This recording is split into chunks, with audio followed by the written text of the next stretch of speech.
Welcome back to momentum classes Rohtak. और ये हमारी एनसीईआरटी सीरीज का बेटा चैप्टर नंबर 5 लाइफ प्रोसेस।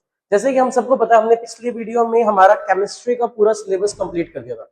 तो आज से जो हमारी वीडियो स्टार्ट होंगी वो सारी बायोलॉजी की स्टार्ट होंगी। अब हम बात करते हैं जब बायोलॉजी की, तो बायोलॉजी सबसे ज्यादा वेटेज कैरी करती है हमारे बोर्ड एग्जाम्स के अंदर as compare to chemistry and physics. ज्यादा डिफरेंस नहीं है, बट वही 3-4 नंबर का ज्यादा डिफरेंस है। क्यों? क्योंकि जब हम इसी पर्टिकुलर चैप्टर की बात करते हैं लाइफ प्रोसेस, ये अपने आप में एक बहुत ही इंपॉर्टेंट चैप्टर बनकर निकल कर आता है। इस चैप्टर के अंदर 4 सब पार्ट्स है हमारे पास। उन सभी पार्ट्स को कंबाइन करके हमारी जो एनसीईआरटी एक्सरसाइज है वो बनाई जाती है। अब हम क्यों ये एनसीईआरटी एक्सरसाइज सीरीज लेकर चल रहे हैं, इसका सिर्फ एक ही रीजन है बेटा, कि बोर्ड एग्जाम्स की प्रीवियस एनालिसिस के अकॉर्डिंग ये पाया गया है कि कई बार सीबीएसई से डायरेक्टली बोर्ड एग्जाम में ये क्वेश्चंस, एनसीईआरटी के क्वेश्चंस आते हैं, डायरेक्टली स्टेटमेंट वही उठाकर दे देते हैं। तो कहीं ना कहीं ये तो हमारे लिए सबसे इंपॉर्टेंट है। ये इसके बाद हम एक्स्ट्रा क्वेश्चंस की प्रैक्टिस कर सकते हैं, बट ये क्वेश्चन तो बिल्कुल नहीं छोड़ने। So now let us without wasting any time start करते हैं हमारे लाइफ प्रोसेस के एनसीईआरटी क्वेश्चंस। चलिए बेटा, पहला क्वेश्चन काफी सिंपल क्वेश्चंस रहेंगे इस चैप्टर से। क्यों? क्योंकि केमिस्ट्री या फिजिक्स के अंदर जो कहा जाता है बेटा, कि वहां पर बहुत ज्यादा कंसेप्चुअलाइजेशन पे काम किया जाता है कि आपने कोई चीज समझी, उससे क्या क्वेश्चन बना सकते हो। बट इस केस में जब हम बायोलॉजी की बात करते हैं, यहाँ पर ज्यादातर आपके जो क्वेश्चन आएंगे वो आपकी मेमोरी को टेस्ट करेंगे, आपकी लर्निंग एबिलिटीज को टेस्ट करेंगे कि आपने कितनी चीज वो याद करी है। समझना नो डाउट इंपॉर्टेंट है, पर बायोलॉजी में कई सारे ऐसे फैक्ट होंगे, ऐसे कई फिगर्स होंगे, कई डेटा होंगे, कई डायग्राम होंगे जो आपको डायरेक्टली याद करने ही है, उसका और कोई सॉल्यूशन नहीं निकल कर आएगा।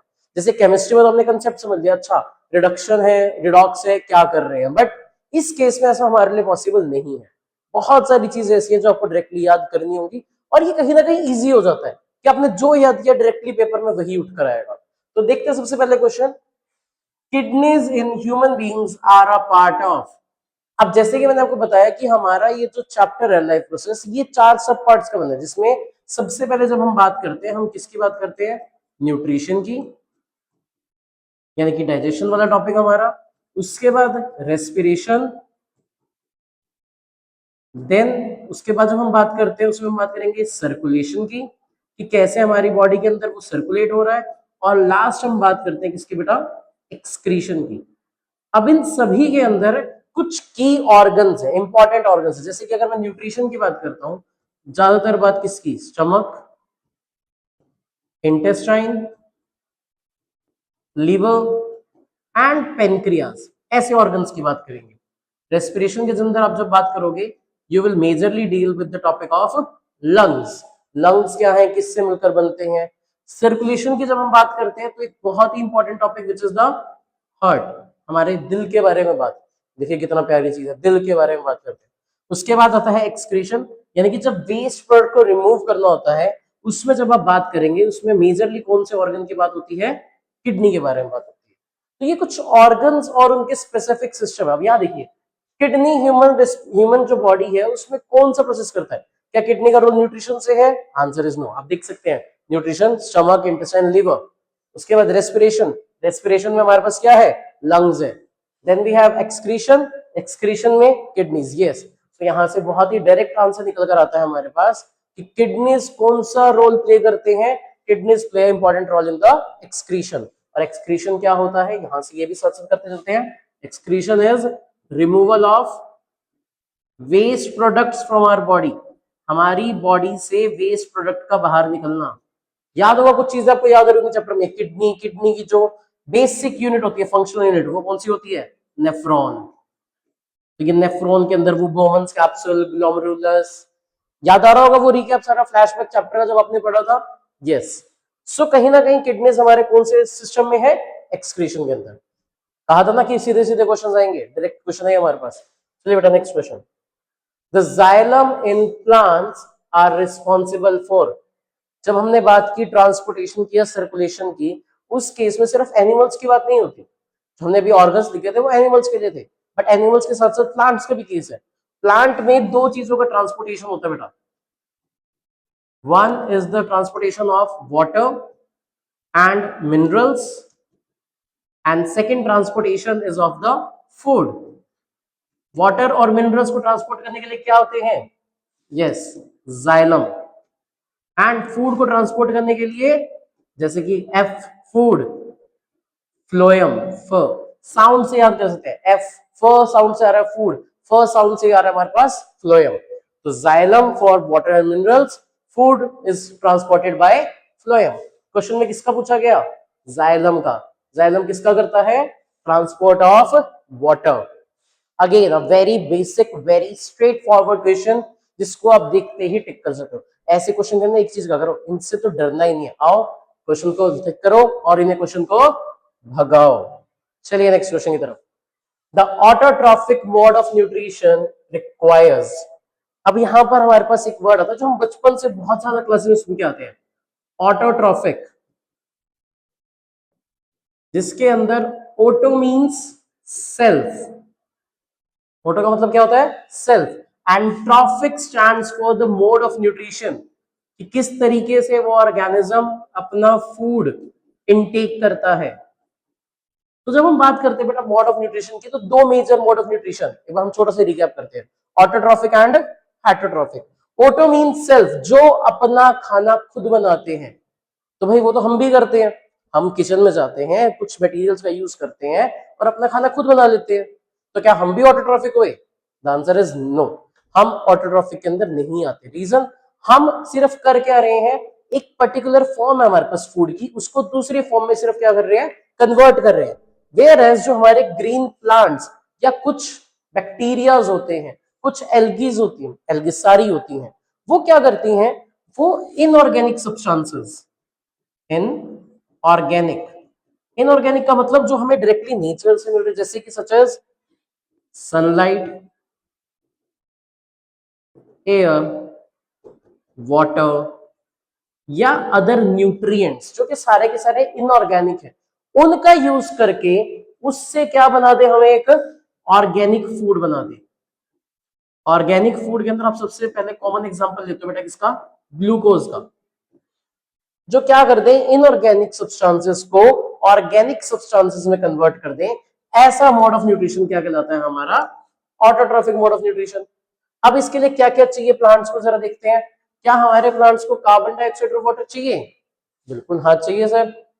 क्लोरोफिल, ग्रीन प्लांट्स ही क्यों करते हैं? क्योंकि उनके पास क्या होता है? क्लोरोफिल होता है। किसकी प्रेजेंस में करते हैं सर? सनलाइट की प्रेजेंस में करते हैं।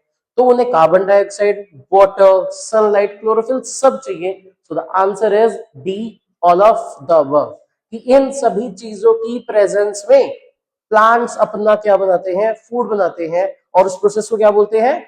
फोटोसिंथेसिस। चलिए एक रिकैप करते हैं, इसकी रिएक्शन की भी बात कर लेते हैं। When we talk about reaction, क्या होता है? It takes carbon dioxide, it takes food and it forms, क्या क्या बनाता है जल्दी बताओ? यस, C6H12O6, जो कि इसके लिए है ग्लूकोज, और इसका एक साइड प्रोडक्ट निकलता है विच इज ऑक्सीजन। प्लांट के लिए हो सकता है भाई वो साइड प्रोडक्ट, पर हमारे लिए वो साइड प्रोडक्ट नहीं है। हमारे लिए तो कैसा है? मेन प्रोडक्ट, ऐसा प्रोडक्ट जिसके बिना हमारा सर्वाइवल पॉसिबल नहीं है। अब बेटा ये चीज थोड़ा सा ध्यान रखना, ये जो भी हमारी पुरानी बुक्स थी वो प्रोडक्ट साइड कभी भी वाटर रिप्रेजेंट नहीं करती, बट सिंस सीबीएसई जो है वो नए फॉलो करती है, नए पैटर्न फॉलो करती है, तो अब जो हमारी इक्वेशन है वो क्या है? 6CO2, चलिए इसको थोड़ा सा इरेज करके ढंग से लिखते हैं, plus 12H2O give rise to C6H12O6 plus 6O2 plus 6 molecules of H2। अब क्या होता है, पुरानी एनसीईआरटी जो बात करते हैं या जो इवन चेंज हो चुके हैं वो यहाँ पे सिर्फ 6H2 लिखते हैं बेटा। क्यों लिखते हैं? वो भी सही है, पर वो क्या हो चुका है, देखो आपने 12 सब मॉलिक्यूल्स वाटर के रिएक्टेंट साइड लिए, 6 मॉलिक्यूल्स वाटर के प्रोडक्ट साइड लिए, नेट जो आ रहा है वो तो 6 आ रहा है हमारा रिएक्टेंट साइड। नेट का मतलब जो हमारे पास फाइनल निकल कर आया है कि भाई 12 यूज करे, 6 वापस बनाकर भी दे दिए, तो इवेंचुअली उसने यूज कितने करे? सिर्फ 6 यूज करे। पर इसको हम डिनाई नहीं कर सकते कि वहां पर वाटर बन नहीं रहा। तो मेरी मानो, मेरी एडवाइस से बेटा कोशिश करना कि आप ये वाली equation 6CO2 plus 12H2O give rise to C6H12O6 6O2 plus 6H2। अब यहां पर सीबीएसई में कहा मार्क्स कटेंगे? उन बच्चों के जिनको 99 नहीं 100 चाहिए। क्या नहीं लिखोगे बेटा तुम, यहां पर सनलाइट लिखना भूल जाओगे, यहां पे तुम लोग क्लोरोफिल लिखना भूल जाओगे। और जैसे ही तुम भूलोगे, भाई सीबीएसई के अंदर जो चेकिंग करने बैठे हैं उनको मौका मिलेगा तुम्हारा आधा नंबर काटने का। हमें वही आधा नंबर बचाना है बस। हमें हर एक चीज लिख कर आनी है जिससे हमारे मार्क्स कटने जीरो हो जाए। अब देखो क्या क्या दिया हमने, कार्बन डाइऑक्साइड एक, बिल्कुल लिया सर, वाटर ले लिया, क्लोरोफिल डन है जी, सनलाइट बिल्कुल। तो ये सारे ही हमारे पास क्या है, रॉ मटेरियल्स है जिनकी वजह से फोटोसिंथेसिस पॉसिबल हो पाती है। और जब वो फोटोसिंथेसिस कर रहे हैं तो उनका मोड ऑफ न्यूट्रिशन कैसा है, autotrophic mode of nutrition. The breakdown of pyruvate to give carbon dioxide, water and energy takes place in। सबसे पहले तो बेटा मेरा आपसे क्वेश्चन यही रहेगा, जैसे कि मैंने बताया कि 4 सब पार्ट्स है, ये आपको क्या लगता है कि कौन से टॉपिक का क्वेश्चन है? Pyruvate, carbon dioxide, water and energy. देखो यहां से पता लगेगा एनर्जी रिलीज हो रही है, कौन से प्रोसेस के अंदर एनर्जी रिलीज होती है? नहीं, many of you will think कि डाइजेशन है सर, खाना खा रहे हैं, न्यूट्रिशन, उससे एनर्जी मिल रही है। नहीं, उससे तो सिर्फ फूड बॉडी के अंदर जा रहा है। रेस्पिरेशन वो प्रोसेस है जिसके अंदर वो फूड टूट रहा है और उससे हमें क्या मिल रही है, एनर्जी मिल रही है। तो पहली बात ये क्वेश्चन रेस्पिरेशन का है। होता क्या जरा देखते हैं। हमारा जो फूड यानी कि ग्लूकोज, जो हमने सिंपलेस्ट फॉर्म निकाली ग्लूकोज की, सबसे पहले बेटा ये ब्रेक डाउन होता है इनटू पायरुवेट। ग्लूकोज क्या है, अभी फॉर्मूला बताया था C6H12O6, तो हम कह सकते हैं it is a 6 carbon molecule. उसके बाद सबसे पहले बेटा चाहे जैसी मर्जी रेस्पिरेशन हो, ऑक्सीजन की प्रेजेंस में है, ऑक्सीजन की एब्सेंस में है, ऑक्सीजन लैक कर रहा है, कुछ भी हो जाए, सबसे पहले ग्लूकोज किसमें टूटेगा, पायरुवेट के अंदर टूटेगा। और ये जो प्रोसेस हो रहा होता है ये किसमें होता है, साइटोप्लाज्म। अब सबसे बड़ी गलती ना बच्चा, मैंने बहुत बार बहुत बच्चों को ये करते देखी है कि उन सबको पता होता है कि ये ग्लूकोज टूटता है साइटोप्लाज्म में। भाई साइटोप्लाज्म में टूट के बना क्या रहा है, पायरुवेट। क्वेश्चन में क्या पूछा है कि break down of pyruvate, pyruvate जब टूटता है, यानी कि पायरुवेट जब बन रहा है, पायरुवेट जब टूटता है क्या क्या मिल रहा है, carbon dioxide, water and energy. अब पायरुवेट के पास भी टूटने के बहुत सारे रास्ते हैं, बहुत सारे पाथवेज हैं। एक जिसमें ये बनता है, एक जिसमें इथेनॉल बनता है, एंड द लास्ट इज जिसमें क्या बनता है, lactic acid. These two are the type of anaerobic respiration, जहां पर या तो ऑक्सीजन है ही नहीं या ऑक्सीजन की एब्सेंस है, लैक है। इस केस में हमारे पास ऑक्सीजन सफिशिएंट अमाउंट में होती है। और ये जो प्रोसेस देखो क्या रिलीज हो रहा है, एनर्जी। क्लास 9th का एक चीज याद कराऊंगा, लाइन वो सबको याद होती है, mitochondria is the power house of cell. क्यों बेटा, क्योंकि वो क्या रिलीज कर रहा है, एनर्जी। एनर्जी कहां पर रिलीज हुई, इन माइटोकॉन्ड्रिया। किसमें रिलीज होगी, माइटोकॉन्ड्रिया। पहला प्रोसेस कहां हो रहा है, साइटोप्लाज्म। दूसरा प्रोसेस कहां हो रहा है, माइटोकॉन्ड्रिया में। ये कहां पर देखा जाता है लैक्टिक एसिड बनना, जी हाँ, जब आप बहुत ज्यादा एक्सरसाइज कर लेते हो आपके मसल्स में लैक्टिक एसिड की फॉर्मेशन होती है, मसल सेल्स। और इथेनॉल यानी कि अल्कोहल कहां बनता है, in the case of yeast.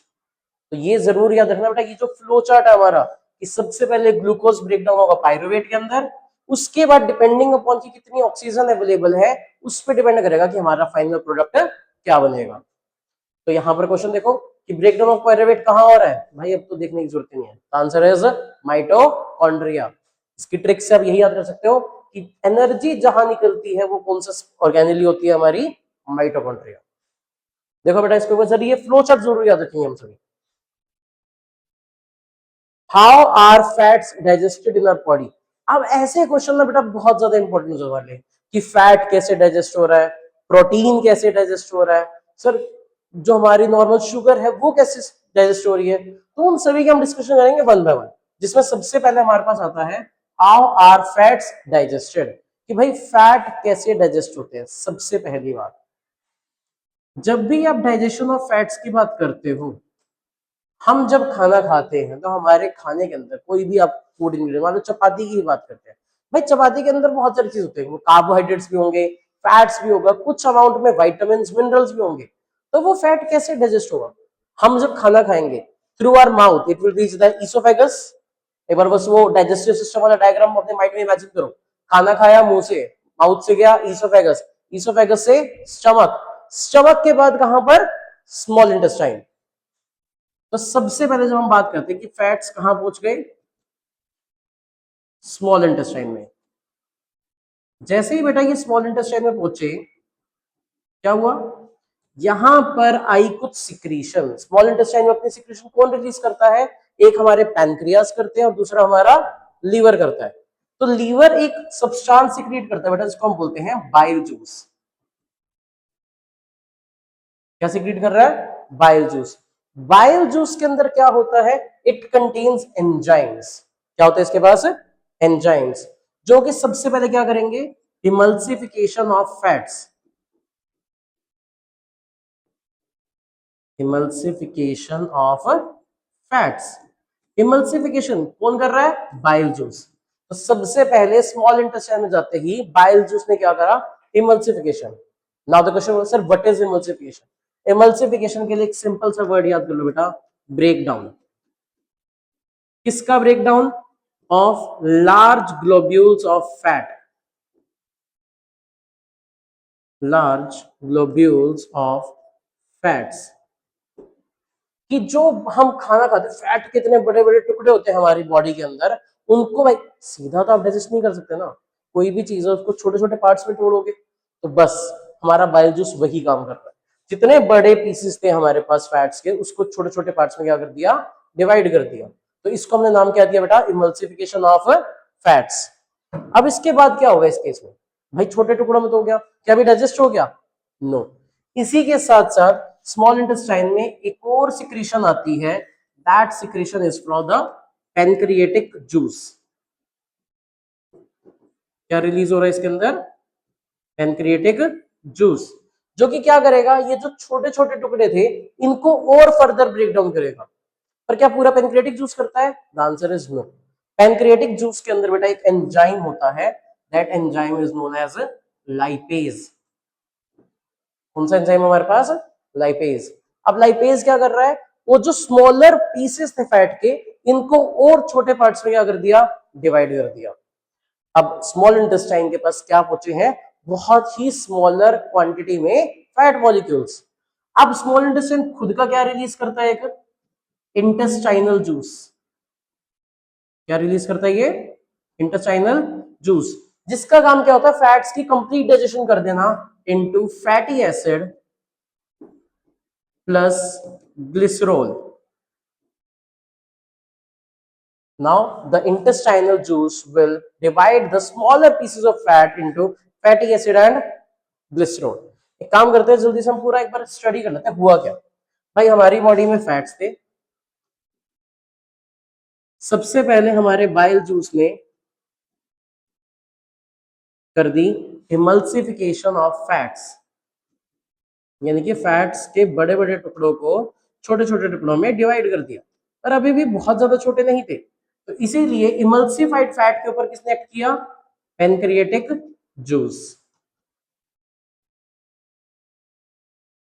Pancreatic juice ने क्या करा, उसको स्मॉल पीसेस ऑफ फैट्स में ब्रेक डाउन कर दिया। अब in small pieces of fats के ऊपर कौन काम करेगा, जी हाँ, इंटेस्टाइनल जूस। और finally it will break down into fatty acid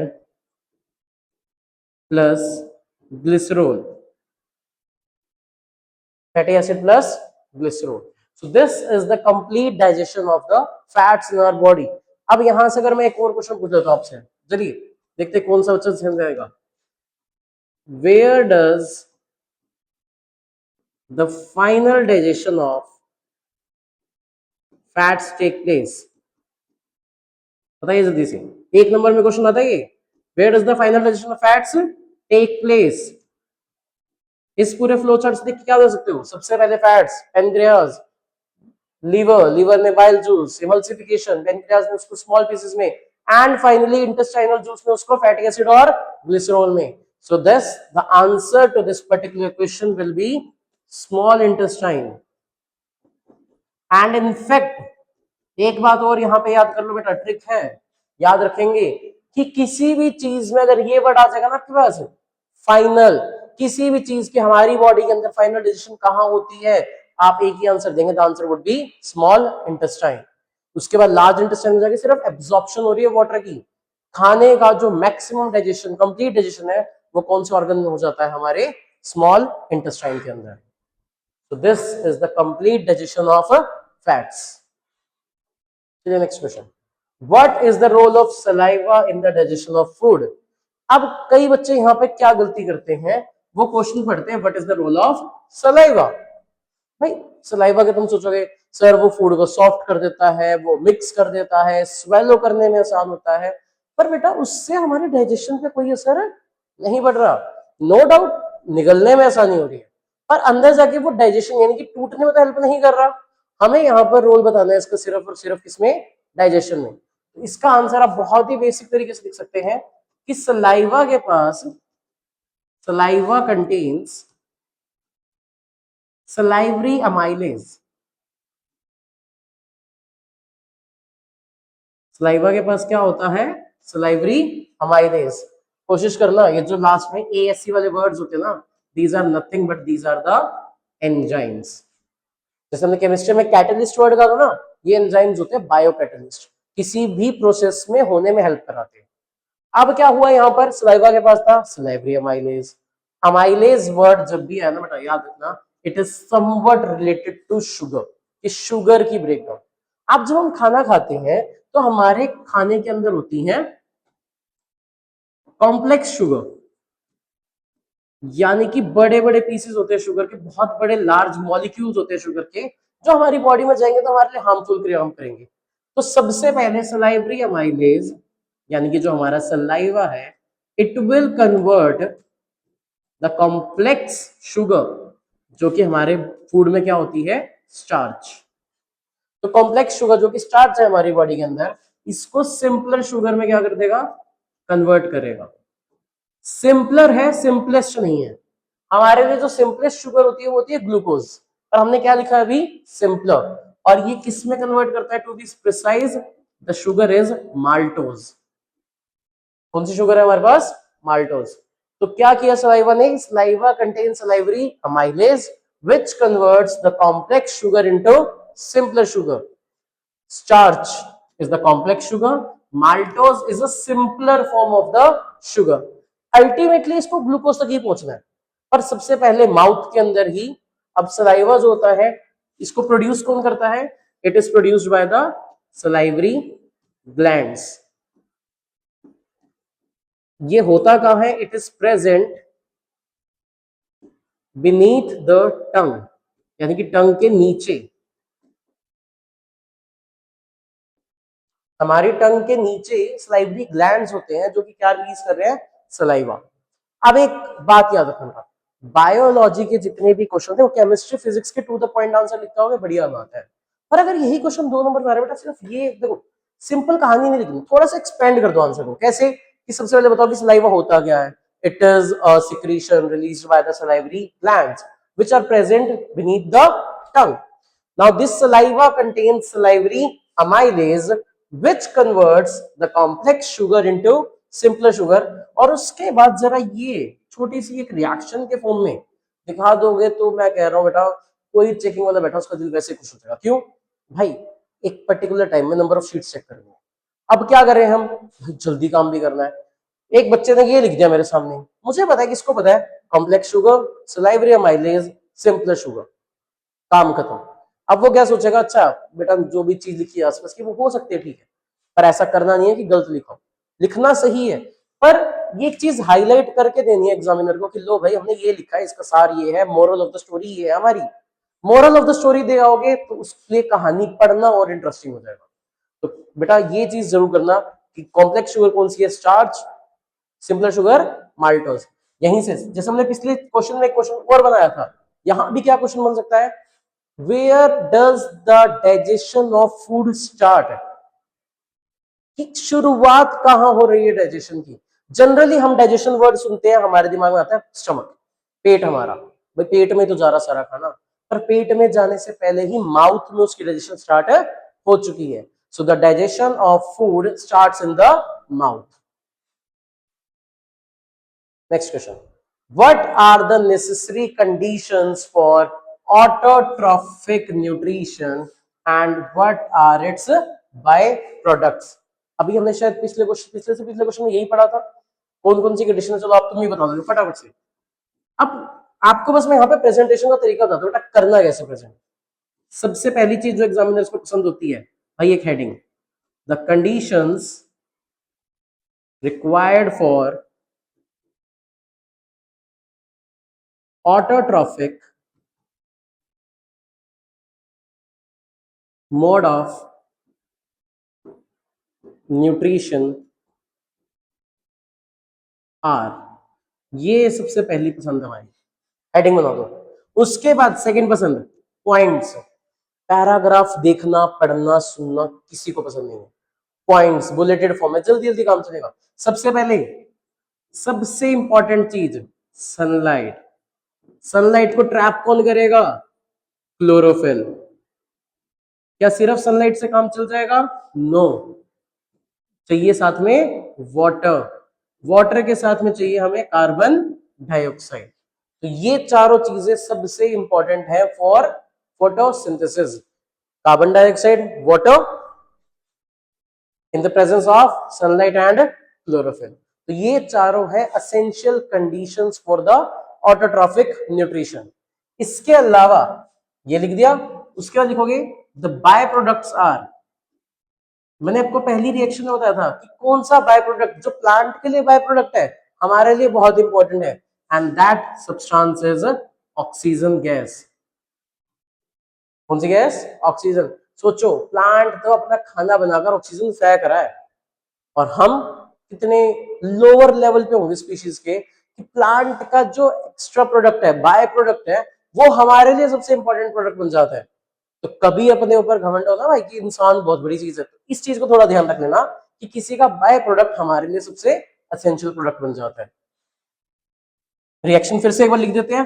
देखो जितनी बार चीज लिखोगे बेटा उतनी practice. 6CO2 plus 12H2O in the presence of sunlight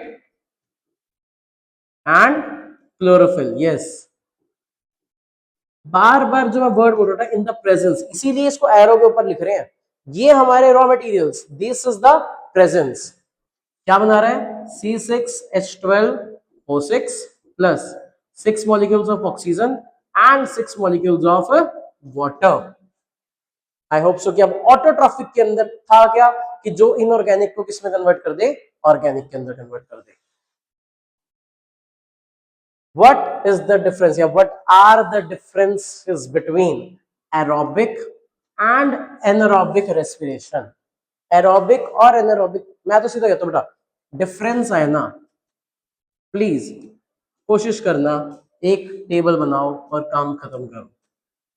वही बात है ना, एक तो आपको सेंटेंस फॉर्मेशन की चिक चिक करनी भाई नहीं बनाने, बुलेटेड फॉर्म में लिखकर चलेंगे, सामने चेकिंग वाले के लिए आसान है, हमारे लिए गलती होने के चांस कम से कम हो जाते हैं। जैसा कि नाम इंडिकेट करता है aerobic, it takes place in the presence of oxygen. Oxygen की प्रेजेंस में जो रेस्पिरेशन होती है वो एरोबिक। एनारोबिक या तो एब्सेंस और लैक ऑफ ऑक्सीजन, या तो ऑक्सीजन होगी ही नहीं या फिर ऑक्सीजन कम होगी। सेकेंडली, अब जितनी ज्यादा ऑक्सीजन होती है बेटा उतना ही ज्यादा फूड ब्रेकडाउन, जितना ज्यादा फूड ब्रेकडाउन उतनी ही ज्यादा हमें एनर्जी। तो क्या बोलोगे? More energy is produced. Aerobic respiration के अंदर ज्यादा एनर्जी प्रोड्यूस होती है, कम ऑक्सीजन है तो ऑब्वियस सी बात है एनर्जी भी कैसी होगी? लेस होगी। Less energy is produced. यहां तक क्लियर हुआ? उसके बाद एरोबिक के अंदर जो चीजें बनती हैं और एनारोबिक के अंदर चीजें बनती हैं वो बिल्कुल ही डिफरेंट होते हैं। क्यों? क्योंकि एरोबिक के अंदर जो एंड प्रोडक्ट्स होते हैं बेटा, अभी हमने बात करी थी माइटोकॉन्ड्रिया के अंदर कौन से प्रोडक्ट बन रहे थे? कार्बन डाइऑक्साइड, वाटर और बहुत सारी एनर्जी। जबकि जो हमने बात करी यीस्ट के अंदर या मसल सेल्स के अंदर, वहां या तो लैक्टिक एसिड